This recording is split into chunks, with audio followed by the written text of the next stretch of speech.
আইন শৃঙ্খলা পরিস্থিতির উন্নতি করতে না পারলে সরকারের প্রতি বিএনপির সমর্থন ধরে রাখা দুষ্কর হবে বলে মন্তব্য করেছেন বিএনপির চেয়ারপারসনের উপদেষ্টা জয়নুল আবদিন ফারুক। তিনি বলেন, নির্বাচন যত বিলম্বিত হবে, ভারত থেকে শেখ হাসিনার ষড়যন্ত্র ততই বাড়বে। সকালে জাতীয় প্রেস ক্লাবের তৃণমূল নাগরিক কমিটির এক অবস্থান কর্মসূচিতে এমন মন্তব্য করেন তিনি।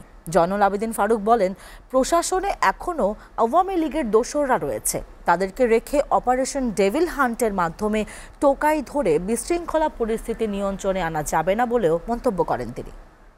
শেখ হাসিনা ষড়যন্ত্র করার জন্যই ভারতে গিয়েছে, বাংলাদেশের মানুষকে অশান্তি করবে আর তত্ত্বাবধায়ক সরকারকে অশান্তিতে রাখবার চেষ্টা করবে।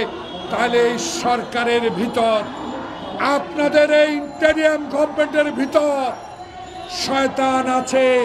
আগে শয়তানকে ধরুন, এই শয়তানদের বিরুদ্ধে ডেভিল হান্ট করুন, তাহলে ওই গাজীপুরের বেঈমান জাহাঙ্গীর মাইকে আওয়াজ দিয়ে আমার বৈষম্য বিরোধী ছাত্র আন্দোলন, যাদের আন্দোলনে আজ বাংলাদেশে আওয়ামী মুক্ত হয়েছে, তাদের গায়ে হাত উঠত না।